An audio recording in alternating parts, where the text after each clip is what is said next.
What's up everybody and welcome to Crack Kills Quick Hits for Week 7. Let's take a look at the 5 things to watch for as we head into the final game of the first half of the season. Quick hit number 1, All Business. All Business has started 6-0 and currently leads the league in scoring. Many assume that All Business is driven only by their Patriots, but a look at the top 25 shows 6 players from All Business are in the top 25 in scoring. Only 2 of them, Brady and Gronk, from New England. They also boast DeAndre Hopkins, Andy Dalton, Tyler Eifert, and Mark Ingram in the top 25. Many point to the Dalton and Hopkins picks as the real steals of the draft for All Business, and Tyler Eifert has to be a huge sleeper of the year, especially considering they already have Gronk on the team. All Business is scoring 128 points per game and is currently on pace to break the season's scoring record. They'll look to make it 7-0 this week as they face a reeling TNT squad. Quick hit number 2. On the opposite end of the standings is Future Cop. The Cops have lost 6 straight to start the season, and with one more loss would break the record for worst start in league history. Of course, many expected that when Future Cop started the season with hardly any draft picks. But the Cops made some moves, sending their first and second rounders next year away to get Eddie Lacy and Adrian Peterson. Those 2 players proved to be just a rental, as Peterson was shipped off to unfinished business, and Lacy just this last week shipped off to Geno.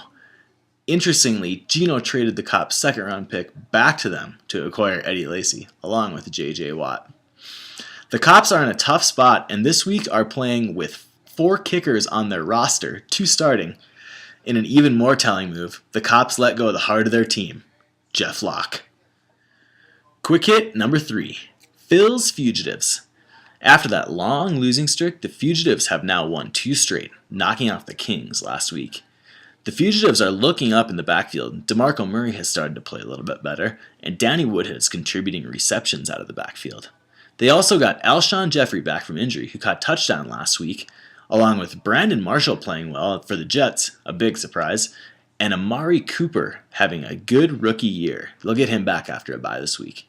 The Fugitives have a pivotal game this week against unfinished business, and they'll look to see if they can make it 3 wins in a row. Quick hit number 4, A True Test. The Mean Genes and Apes square off this week in a matchup of, aside from All Business, the 2 hottest teams in the league. The Apes have won 4 in a row, the Genes 3 in a row. But the story between these teams is a little bit different. The Genes have lost 7 straight games to the highly trained Apes.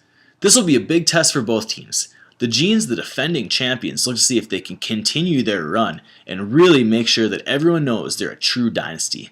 While the Apes are looking to return to prominence after missing out in the playoffs.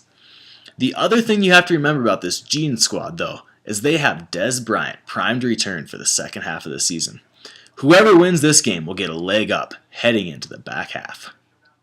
And quick hit number 5, Players returning. Unfinished Business got a huge boost from Antonio Gates last week, and the Tinfoil Kings hope to get a similar boost from Martavis Bryant. Bryant had a huge debut for the Steelers last week and was activated from injury reserve. The Kings will surely be plugging him in this week, but they'll be licking their chops even more for when Ben Roethlisberger returns. Roethlisberger and Bryant proved to be a great hookup last year. No Comment, meanwhile, continues to wait on Victor Cruz, who tweaked his calf injury 2 weeks ago. NC is hoping that Cruz can provide the same boost that Gates has for unfinished business, and that the Kings hope Bryant will bring their team. And finally, the player to watch. We're going to stick with unfinished business. Last week we watched Adrian Peterson, who struggled to just 60 yards before he was benched late in the game.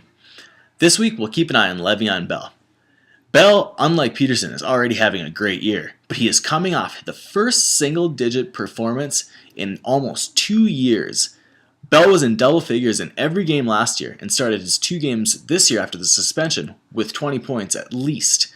He was held at just 5 points last week. We'll see if Le'Veon Bell can bounce back for unfinished business as they take on the Fugitives. That's all for Crack Kills Quick Hits for Week 7. Good luck to everybody this week, except Geno.